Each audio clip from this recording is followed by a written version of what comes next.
Abel et Limbi Lobé, y a-t-il nécessité d'une formation de gouvernement en ce moment au Cameroun? Moi, j'ai un camp. Je suis dans le camp de ceux qui ont perdu l'élection. Ouais. Encore perdu l'élection. Et comme nous avons perdu et pour la 17e fois, je me sens bien fondé à dire que les gens ont préféré M. Biya avec ses comportements qu'à un changement. Ils ont préféré le président Biya qu'ils connaissent depuis 43 ans, dont ils connaissent les comportements. Il n'y a donc pas lieu de se plaindre de lui. Le président, lui, ne connaît pas les urgences. Non, le président, c'est lui qui est élu, c'est lui que les Camerounais ont préféré. Et il fait à sa guise. Il fait comme la Constitution lui demande de faire. Et la Constitution ne lui a donné aucun délai de formation de gouvernement. Ça, c'est clair. C'est pour ça.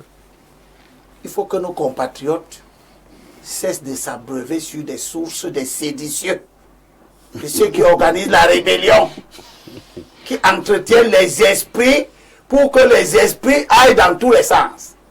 Il n'y a aucun texte qui dit que si les résultats des élections sortent, le président doit faire le gouvernement dans une, 2, 3, 4, 5 semaines. Voilà. Il y a seulement un texte qui dit que après la proclamation des résultats, l'investiture a lieu à tel moment.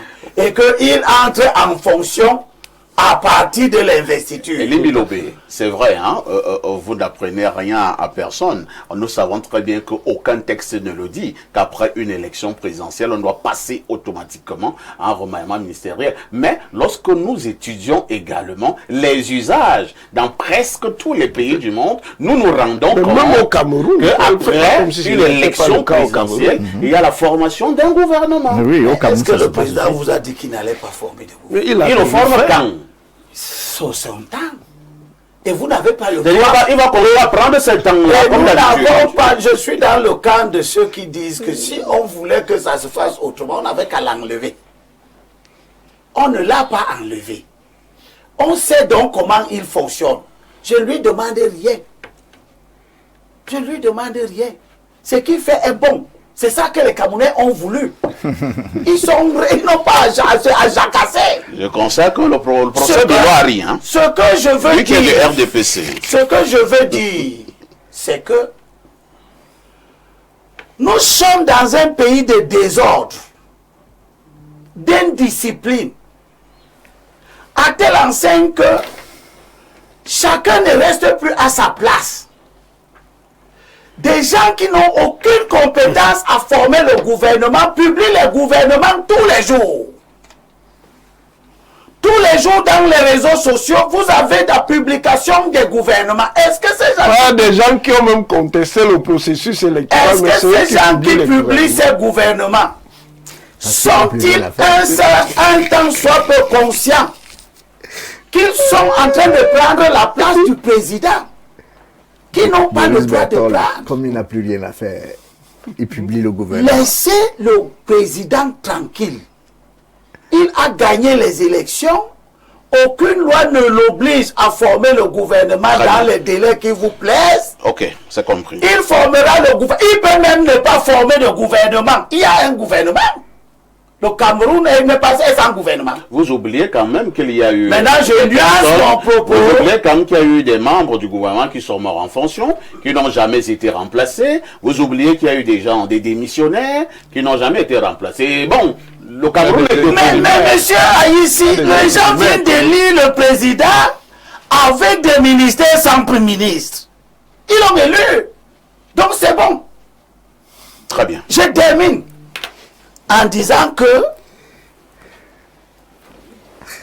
les gens qui forment ce gouvernement, soit ils ont des agendas pour empêcher le président de former le gouvernement que lui il veut, pour faire des pressions sur le président. Nous sommes là dans quelque chose de délétère qui se produit depuis plusieurs années.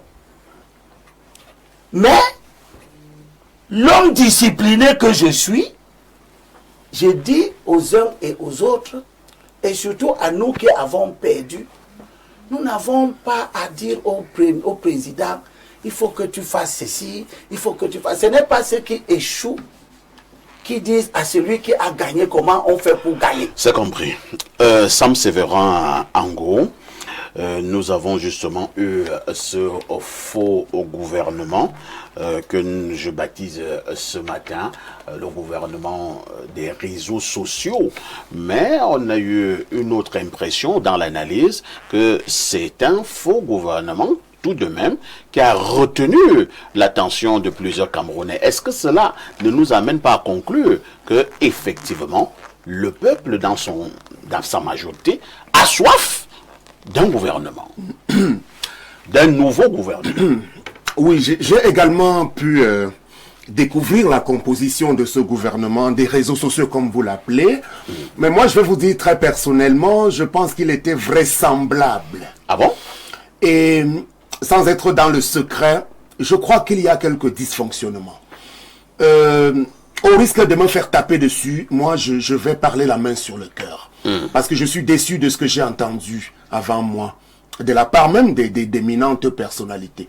Le Cameroun de 2025 n'est pas le Cameroun de 92 ou de 2011. 2017, 2011, 2004. Le président Paul Biya de 2025 n'est pas le président de 1982, encore moins de 2004.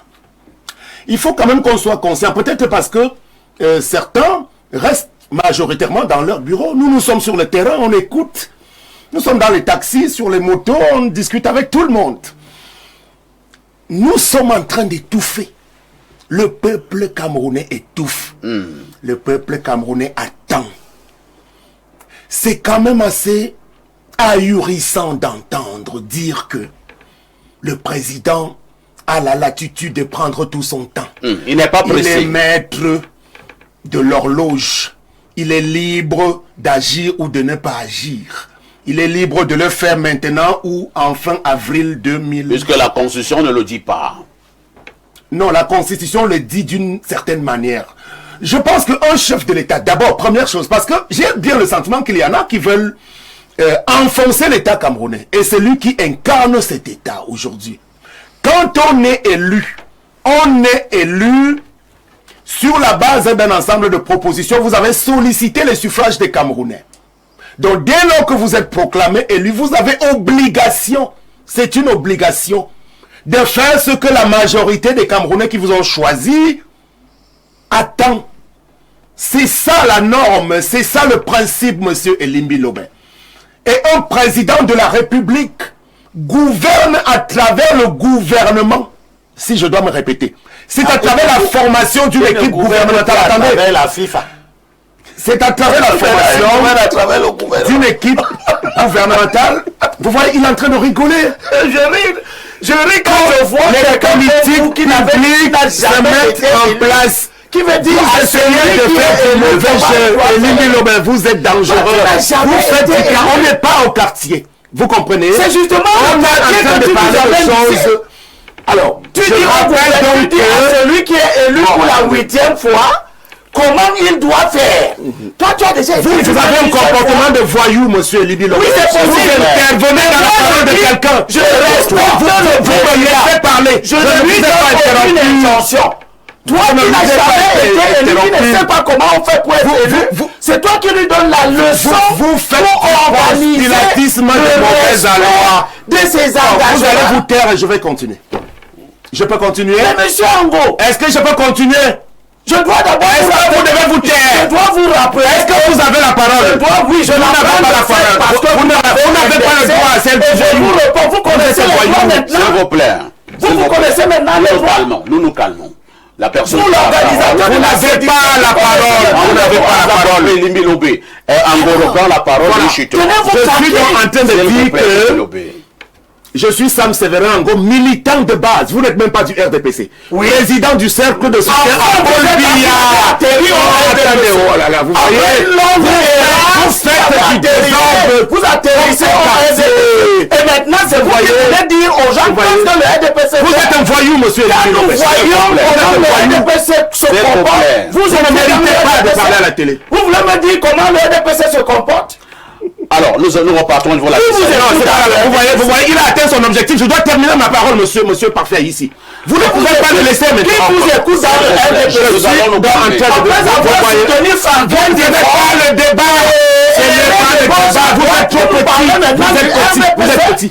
Ce n'est pas ça le débat. Mais c'est ça le débat. Le débat, c'est qui parle au nom. Celui qui veut nous dire ce que le président doit faire. C'est quelqu'un qui était son adversaire hier, qui fait le convertir n'importe quoi. Et qui, je ne vais jamais... Vous voyez, regardez-vous, monsieur. Mais monsieur, je vous donne... Regardez-vous. On s'étonne même de vous. Ne faites pas les débats de bar. Aspirations du peuple. Ne faites pas les débats de bar. Vous les connaissez-vous? Ça, c'est le bar. Nous calmons. Sam Sever reprend la parole et il chute. Voilà.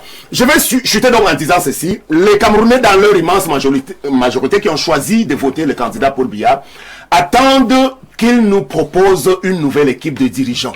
Nous sommes nombreux parce qu'il y a beaucoup de problèmes en suspens. Pour ne prendre que le cas du corps de la magistrature, monsieur Parfait, ici, vous avez près de la moitié de ce corps-là aujourd'hui à des dossiers disciplinaires. Il faut que le Conseil supérieur de la magistrature se tienne dans les délais véritablement assez urgents aujourd'hui.